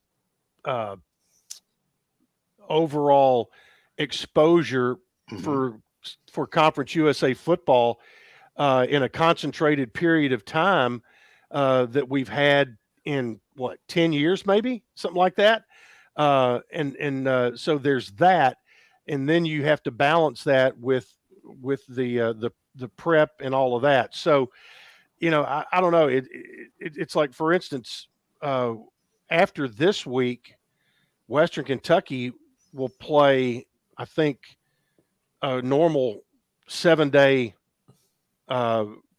recovery for each of their next 3 games. So, it was kind of interesting. I was talking to Randy Lee, their radio voice for our coaches show, and it was they played on the road at Troy Saturday afternoon, but they flew home and they were back in Bowling Green by the time we were at halftime of our game in Murfreesboro. So, coaches always like to talk about, well, they got 5 hours more rest than we do, and it's always woe is me. But I think there's some absolute validity and concern when you have, in Middle's case, 3 straight weeks of less than 7 days prep. Well, the positive this week is that Jacksonville State has the exact same schedule you guys do. So yeah, exactly. Yeah, they no play advantages there. Yeah, Thank God. They're on the road, but I mean they're on the road at Sam Houston, so they'll actually get home a little later, and then Rich Rod and company will roll in next Wednesday night. Which, by the way, while I'm thinking about that, the next 2 home games are those midweek games, and if you go to GoBlueRaiders.com, there is a buy one get one free link to where you can get 2, and we're not talking end zone seats, we're talking sideline reserved, which are normally $24 each. You get 2 for $24 for each of these midweek games, and because obviously you want to put on the best show possible when you are on the platforms that we're going to be on. And also we've had really good crowds the last 2 home games. The homecoming crowd was terrific, and great atmosphere. Just hated we couldn't find a way to get a win there at the end of the football game. Middle's at the 32-yard line with a 4th down play, ready to throw in the end zone, and the ball gets knocked out of Nick's hands, and the game was over. Yes, you were going to have to score a touchdown and a 2-point conversion, but you had that opportunity after had putting together another scoring drive right before that. It was a very entertaining, well-played game for the most part. Obviously, Middle had a few mistakes they'd like to get back, but they'll have this is a key game, obviously, with it being Western Kentucky, and 2 years ago, Nick Vattiato, this is the game where he got thrown in after the Chase Cunningham injury and ended up with 5 interceptions that night. And I think Nick will go into this game with a bit of a chip on his shoulder, feeling like there's something for he and his offense to prove, and I'll look forward to watching them try to do that. Should be fun. Should be an exciting game on Thursday. We'll certainly be watching and talking about it on Friday for sure. So looking forward to it. Looking forward to seeing you next week, Chip. So without my sunglasses without your sunglasses on, hopefully your eyes will be in perfect condition by then. And Chip, will you be? Hope he's able to see the field Thursday. You know, with the Wednesday game next week, will you be okay to come on with us next? I should Tuesday? be. Yes, I should be able to. I'll be at the stadium already. Stop by Wednesday. All the way. Yeah, do that anyway. We'll be over there as part of the Main Street Sports Today Roadshow. That'd be awesome. Yeah. So yeah, we're not sure just yet where we're going to be setting up, but we'll be sure and let you know. Good deal. I appreciate it. All right. Well, we appreciate you, and we'll talk to you next week. That's Chip Walters joining us here on Main Street Sports Today, as he does each and every Tuesday, except when it's not Tuesday. Let's take a break. When we come back, more college football. AP poll is out. We'll talk about that. There are some interesting spots in there, and I've got questions. So we'll answer those right after this on Main Street Sports Today.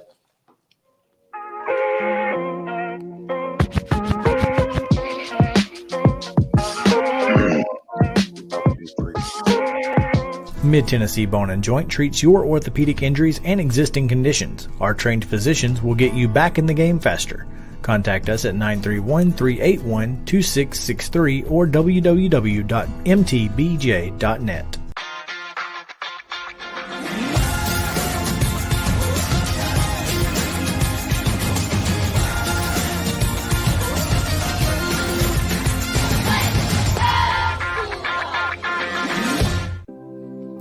Custom Stone Handler supplies over 600 distributors and suppliers with quality stone products. Along with River Stone, we produce and distribute over 100 building, landscape, and other bulk products. Our goal is to provide quality products, service, and partnerships to ensure our customers' success. We firmly believe that the measure of any person or company is how they treat other people and customers. Give them a call at 931-490-4990 or visit CustomStonehandlers.com. Mockingbird Title and Escrow is an attorney-owned and operated full-service title company in Middle Tennessee. We get your deals closed without worry and fuss. We're a family business that offers the highest level of expertise in our industry when it comes to closing and funding your real estate transactions. And it's a job I really love. I'm passionate about this. I'm enthusiastic about this. I like to think we're pretty well-rounded and can deal with a wide range of needs and a wide range of clients. Call 615-274-8698 today. With Lee Company technology, the best handymen are hands-off. Lee Company techs have been using visual findings and other smart technology tools for years to add transparency and virtually take customers along. You see what we see, whether we're in a crawl space or on a roof. With Lee Company, technology helps us help you, no matter what's happening in the world or at your house. Piggly Wiggly, located in Neely's Mill Shopping Center, is Columbia's locally owned and operated Cost Plus 10 grocery store dedicated to serving the community with low prices and smiling faces.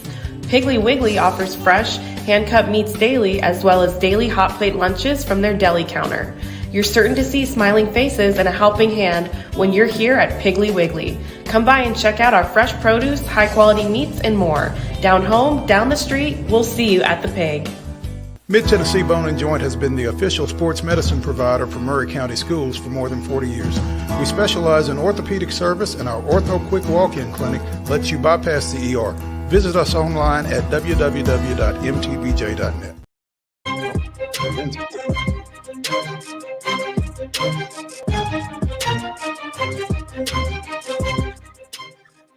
Welcome back in to Main Street Sports Today, presented by Mid-Tennessee Bone and Joint. I'm Chris Young, joined by Mo Patton, and we're talking a little bit about the Associated Press Top 25 College Football Poll, Mo. And I am, one of the things that I like to do is go to cbssports.com, where they have not only the AP Top 25, but they have the coaches poll side by side with it, and then they have their CBS 133.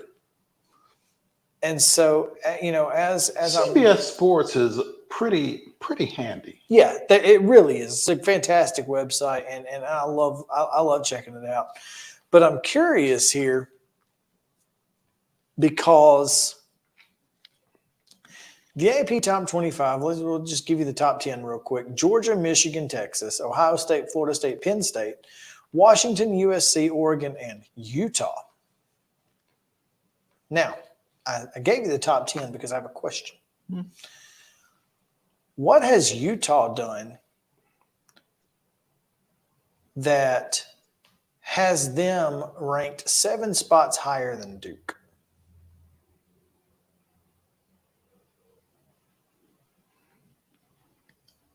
I don't have an answer for you. They beat Florida, which is a pretty good win. It looks better now than it did at the time. Much better. Beat Baylor by 7. Of course, it was on the road, but Baylor also lost to Texas State. Yeah. They beat Weber State 31-7, and then they beat UCLA 14-7. That's 3 Power 5 wins, if you count Baylor as a Power 5 team. Since they lost to Texas State. Since they lost to Texas State.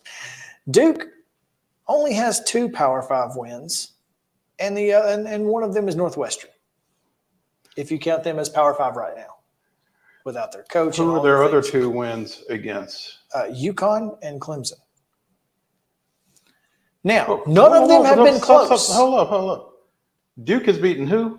Clemson, Lafayette, Northwestern, and UConn. Okay, so Clemson and Northwestern are their 2 Power 5 wins. Correct. And then they beat UConn and Lafayette. Correct. Okay. None of them have been particularly close, however. Well, I mean, it sounds to me as though you may have answered your own question. 3 over 2? I mean, maybe. And Clemson may be the only good team that Duke has beaten. Maybe. But they beat them by 3 touchdowns.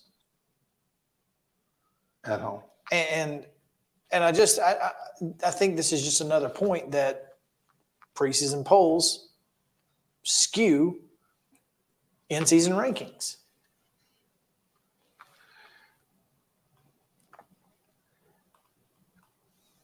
Where would you put Duke? Top 12, probably 12th. Instead of who? I mean, would you put Duke ahead of Utah? They'd probably be right next to each other. I don't think they're 7 spots away. You know what I mean? I think, let's look at who's between them. Let's do it. I mean, I think they have they got a shot. They have a better resume. They have a better resume at than Washington State. They have a better resume than North Carolina right now. Oklahoma, I'd probably put them ahead of Oklahoma. I mean, that's iffy. LSU, absolutely. I'd have them over LSU. Heck, LSU's got a loss. Alabama right now, yeah, absolutely. So, yeah, I'd put them at 12. I think Notre Dame, Utah, and Duke probably about the same. Well, we're going to find out about 2 of them Saturday. We are, because they'll get a chance to play Notre Dame. And I love the way the AP poll lists Notre Dame among 1A independents. Well, I mean, they are technically independent. Technically. That irritates me beyond all logic. That irritates me. They can't play for a conference championship. It's more irritating than it should be, but it irritates me. But here's the thought process. I mean, you're telling me, and granted, I think USC and Oregon and Washington, they're, by the way, 4 Pac-12 teams in a row. That's odd. I mean, folks voted, and that's the way it came out. And I don't think there's any arguing that necessarily, except that I think that 2 of them should probably be in the top 5. I mean, Ohio State, I think they earned a top 5 ranking. I don't know what Michigan's done to earn a top 5 ranking right now. Mm-hmm. Georgia. Texas deserves to be up there. We've had this conversation. I think Florida, there's no way Florida State should be number 5 in the country right now. No way. Based on their last 2 performances, you're telling me that Washington shouldn't be ahead of them? Penn State shouldn't be ahead of them. So basically, all of this comes back to, for you, that the preseason top 25 Skews the prejudices. ranking. It absolutely does. Okay, but it's there. I understand that, but I mean, once the games are played, shouldn't we, use what we have based off of the games played on the field versus what we think a team is capable of doing? Your stance applies in a number of different places. This is my entire point, Mo. And hashtag IYKYK. I'm fine with a preseason poll. What I'm not fine with is only maneuvering the preseason poll. Making everything else fit the preseason poll. It's exactly what we're doing here. Mm-hmm. Now, I understand Georgia and Michigan haven't lost. I get that. But if we're being honest, neither of those two teams look like the number 1 and number 2 teams in the country based on what we've seen. I think Washington has looked better. I think Penn State, after what they did on Saturday, looks better. Now, I understand that Iowa is trash, awful on offense, but they were a top 25 team, apparently, according to these people. Well, but again, though. Again, according to these people. So if you thought Iowa was that good, then destroying Iowa should mean something. Should warrant more than one space up. I don't know. It's just frustrating because LSU has no business, none whatsoever, being in this poll at all. At all. You don't think LSU is a top 25 team? I don't think they deserve to be in the poll. I'm not saying they're not one of the 25 best teams in the country. They probably are. But I mean, Mississippi State and Arkansas don't really give me a whole lot of confidence based on what happened to them against Florida State. I don't think that certainly doesn't warrant a 13 ranking. I think if you want to make them 22, 23, 24, 25, somewhere in the 20 range with Ole Miss, Tennessee, Florida, I'm probably okay with that. But honestly, I'd probably have Kansas ranked above them. I think BYU is a better win than either of the 2 wins that they've got so far. I mean, this is just, I don't know. It's kind of where I'm at. It's frustrating to watch teams like, Oregon State drops 5 positions by losing to Washington State. Now, Washington State moved up, but it was a 1-possession game, and you're telling me that it warrants moving 5 spots down? On the road, you lost by 1 possession? At least, though, you've got, 63 voters, I think, 56, 58. Yeah.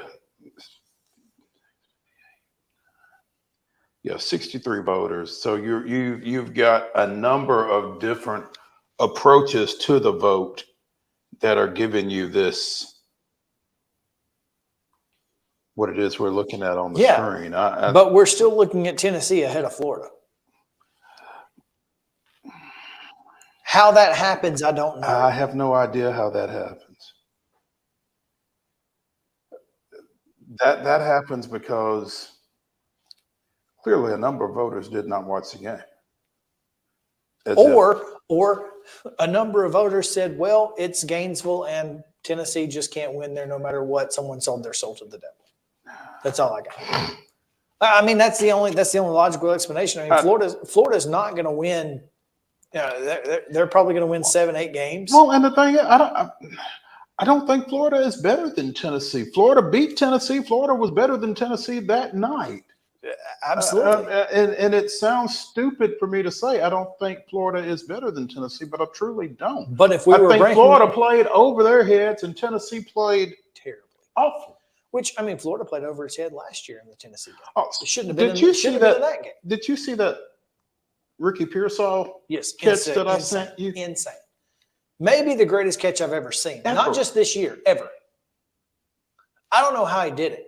I don't know how he reached up there and kept the ball in his hand. In traffic, not in the corner of the end zone, not going out of bounds, but caught it, took a hit, held it. It was insane. Yeah, I think what did the stats say in the Tennessee game ahead of that? That 74% of his catches go for a first down or touchdown. Is that all? It just feels like every catch, right? So yeah, dude's good. But if we're making a top 25, Mo, there's no way in good conscience that we can put Florida behind Tennessee, no matter where they are. Right. Especially if they're next to each other. That's just glaring to look at them right there like that. And same thing with Tennessee and Alabama last year when everybody kept voting Alabama 5 and Tennessee 6. It didn't make any sense. When Tennessee had beaten them. If they're next to each other, if Tennessee wins 10 games and Florida wins 7 games, then sure, Tennessee should probably be ahead because we know that body of work matters. But if they're the same, all things being equal, yeah. I don't know how this happens. It blows me away. It really does. I mean, so anyway, the questions that I have, one, include how are so many one-loss SEC teams ranked? Because I'm not sure let me see if they've got rankings, if they've got records on here. They do. The only teams with a loss are Notre Dame, Alabama, LSU, Oregon State now, who lost to a ranked team, Ole Miss, Tennessee, Florida. Those are the only teams with a loss. Now, Oregon State and Notre Dame both lost to ranked teams. Mm-hmm. Alabama lost to a ranked team. Tennessee LSU lost to a ranked team. Well, they weren't ranked when they lost to them. And so, but the only teams with losses are SEC teams, Notre Dame and Oregon State. That seems a little iffy to me. Just saying, especially in a year where the SEC looks pedestrian. It just means not as much. But then again, if not them, then who? Right. Kansas State sits outside of the top 25, just lost on a field goal on the road to Missouri. I mean, I don't know that warrants getting kicked out of the top 25, but it's close, and they're 26th. Losing to Missouri might warrant getting kicked out of the top 25. 4-0 Missouri, number 23 in the country, baby. Which is the perfect setup for Vanderbilt, by the way.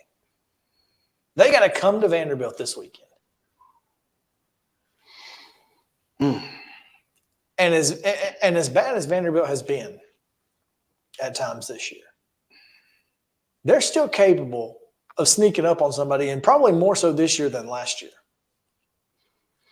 So watch out. I don't know what you base their ability to do that on, though. I mean, against a pedestrian, again, Kentucky team, Swan throws 3 picks, 2 of them go the distance the other way. I mean, they're not. But if you don't throw those 3 picks. If you don't throw those 3 picks. Okay. Well, and my point to that is that's a fixable error. Don't turn the ball over. Clearly, you don't turn the ball over, and you got a chance to win this game. But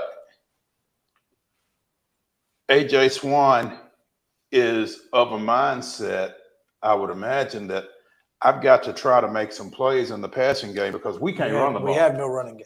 Because we can't run the ball.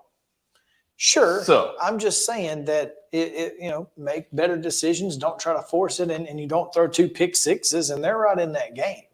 So it's a lot of ifs. I understand that. I get that, but I also don't think that Missouri's as good as Kentucky. So there's that. 4-0 and all. That's just don't throw it toward Chris Abrams' drink.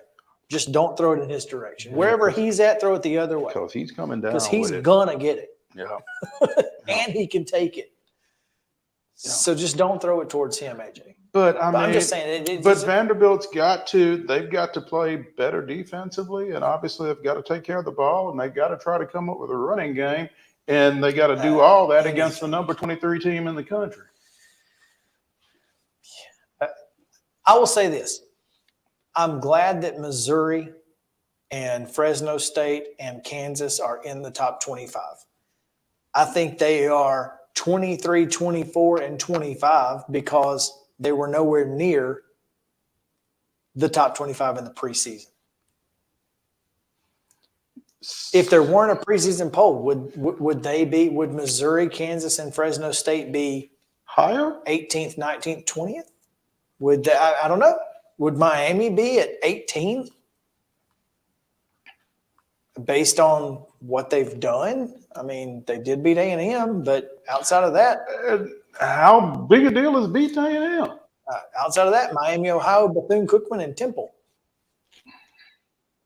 And beating A&M. A&M wouldn't have been a top 25 team at the time that they played if there were no preseason poll. So I'm just saying that trying to make puzzle pieces fit sometimes will change your way of thinking. And I just feel like maybe there's better ways to do it. I'm going to tell you that the preseason poll is not going to go away. No, can't imagine. And look, I'm not necessarily saying that it should, because if we don't have it, that's a week of content we don't have. I mean, we would have to create our own top 25 poll or something. Yeah. And so, I mean, I'm just saying that I don't mind having a preseason poll. I just think that trying to make the week 4 poll fit within the parameters that you set in the preseason poll shouldn't be the way that you approach the poll. Mm-hmm. That's all I'm saying. That's fair. Let's take a break. Top 5 biggest beatdowns in sports history coming your way. I've only got like 8, so I hope y'all don't have the same ones. Stick around. Main Street Sports Today returns after this.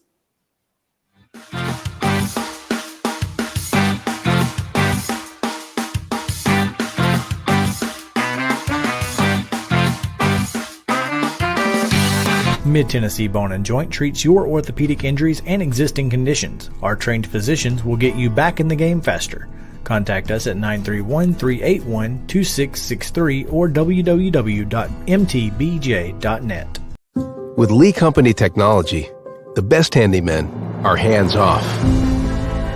Lee Company techs have been using visual findings and other smart technology tools for years to add transparency and virtually take customers along.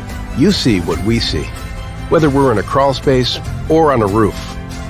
With Lee Company, technology helps us help you, no matter what's happening in the world or at your house. Jones & Lang Sporting Goods here in Columbia has been outfitting teams, officials, and anybody else from T-ball to college for 50 plus years. Be sure and check them out at 931-388-8060 or online at jonesandlang.com. Jones & Lang Sporting Goods, the look of a winner. Zion Christian Academy, zioneagles.org or 931-388-5731. You can schedule your appointment. Go tour their campus. It is beautiful over there, and you're definitely going to want to see it. Again, it's zioneagles.org. Give them a call, 931-388-5731, and schedule your tour today. Mockingbird Title and Escrow is an attorney-owned and operated full-service title company in Middle Tennessee. We get your deals closed without worry and fuss. We're a family business that offers the highest level of expertise in our industry when it comes to closing and funding your real estate transactions. And it's a job I really love. I'm passionate about this. I'm enthusiastic about this. I like to think we're pretty well rounded and can deal with a wide range of needs and a wide range of clients. Call 615-274-8698 today. Mid-Tennessee Bone and Joint has been the official sports medicine provider for Murray County Schools for more than 40 years. We specialize in orthopedic service, and our Ortho Quick Walk-In Clinic lets you bypass the ER. Visit us online at www.mtbj.net. Is that awesome?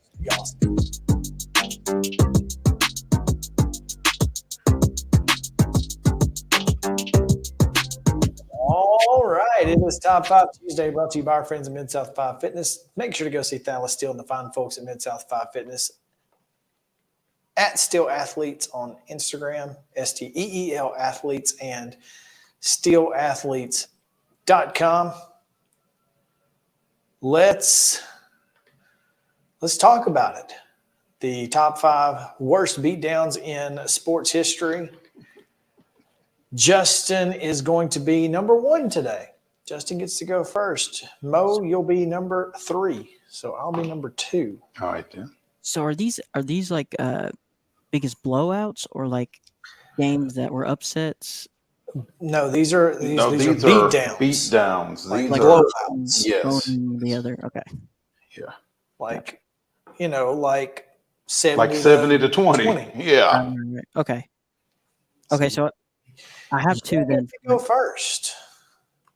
I got you. So this may not count, but so I got another one in case it doesn't. But I would say the biggest beatdown to the psyche was when the Falcons lost in the Super Bowl when they were winning 28-3. That's. You know what? I'm gonna say yes to that because the second half was a beatdown. Absolutely. Yeah. I mean, So- it's not necessarily point spread so much as outplayed how it came about. Now, I mean, a lot of times it is going to be the point spread, but yeah, I mean, they got dominated in the second half, and Kyle Shanahan is an idiot. So yeah, I'd say that fits. Sweet. Well, then I'm gonna take the biggest blowout in all of college sports history: Georgia Tech Cumberland. You know, that is literally 1 mile from my house in Lebanon. Like I can see their Is that the same Cumberland? Cumberland. Yes. Yep. They're in Phoenix now, but they're yep. It's them. I thought it was, but I wanted to make sure it wasn't like University of the Cumberlands. No. 'Cause no. Much as I'd like for you to think that, Yeah. no, it's Cumberland. What was it, 222 to 7? Nothing. Nothing. 0, yeah. Still, Right. I was trying to give them something. Netted negative 42 yards against. So Yeah. that's my number 1. My number 1 is the 1990 NCAA basketball championship game. The Running Rebels of Nevada, Las Vegas, 103, Duke, 73. Okay. JK, number 2. Number 2 for me is going to be 2000 U.S. Open. Tiger Woods destroys the field by 15 strokes, which is ridiculous. The most since 1940. And a major, too. That's insane. Yep. At the U.S. Open. My number 2, I'm going to go with Secretariat. Just absolutely dominated the Kentucky Derby field. Ran off and hid. Just kept going, and they're still chasing them today. Yeah. My number 2 doesn't go back very far. The Miami defeats them 70 to 20. The most recent college football playoff championship game. Good one. Georgia 65. Texas Christian 7. Yeah, that was bad. That's a good one. Justin, number 3. I'm just going to say really fast. Patriots, Tennessee, 59. 2009. What? Biggest halftime lead in league history ever. 59-0 New England over. Yep. Yeah. Okay. Yeah. Let's see here. That's 59-0 over Titans. My number 3, we're going to go back in time to quite possibly the biggest beatdown in the history of all sports. And it would be in the history of sports. The 1989 Class 1A state championship game in Alabama when Antonio Langham, Curtis Finch, Terrence Lynch, and about 3 others that ended up playing at Alabama took the Hazelwood Golden Bears to a 75-0 win in the state championship game over Georgiana. Goodness gracious. 75-0 in a state championship game. Man, that's bad. Dude, and here's the thing. The quarterfinals, they won 49-0. They won the semifinals 36-0, and then the finals 75-0. So it wasn't a shock then. Oh no! It's Terrence Lynch, Antonio Langham. I could go on and on. There was another guy who actually played running back. There was a freshman on that team, and I can't remember who. Let's see here. I want to say 90. Montoya Madden, who played at Alabama. Chris Hood, who played at Alabama. Terrence Steele, who played at Alabama. All of those guys were on that team. Well, I can tell you that was not on my list. So. No, I felt comfortable that it wasn't going to be on here's what is on my list. Game 7 of the 1996 NLCS. Braves 15, Cardinals nothing. Justin. Number 4. Nicely done. I'm going to go similar to my first one, but it was a beatdown. Cavs coming back 3-1 against the Warriors to win the championship. All right. We accepting that? Yeah. Absolutely. Right, we'll take that. My number 4, Bernard Hopkins knocks out Steve Frank in 24 seconds in his first title fight after taking the heavyweight belt. That's a beatdown. Yeah, 24 seconds. That's all it took. It really wasn't a beatdown, more so as a blowout because he didn't have time to beat him up too bad. He just knocked his out. That's a good point. My number 4 is the 1996 Fiesta Bowl, Nebraska 62, Florida 24. All right. Justin, number 5. My number 5 is more of a personal one because I went to the game. 2 years ago, home opener, Titans versus Cardinals. When Chandler Jones? The Chandler Jones game. The buzz walking into that stadium was like, we're never going to lose a game. Walking back to our cars afterwards. We're never going to win a game. It was just unreal. My number 5 is going to be Ned Jarrett winning the Southern 500 by 14 laps. What happened? Did everybody else's crew They just not show quit. up? Or They just what? didn't show up. I don't know. Goodness but gracious. I'm pretty sure he cheated. My number 5 is the 1940 NFL championship game when Chicago beat Washington 73-0. You know what else is on my list? The only one that I didn't get to. The Braves Marlins 29-9 or whatever. 7 home runs. Adam Duvall with 3 in that one. Yeah, back in 2020. Yeah, that's on my list. Justin, what was your number 4? The Cavs coming back. That's right. Cavs 3-1. All right. Well, there you go. That's going to do it for the show. We appreciate you guys being with us. It's Top 5 Tuesday. We'll be back tomorrow at 2 o'clock right here. Same bad time, same bad channel.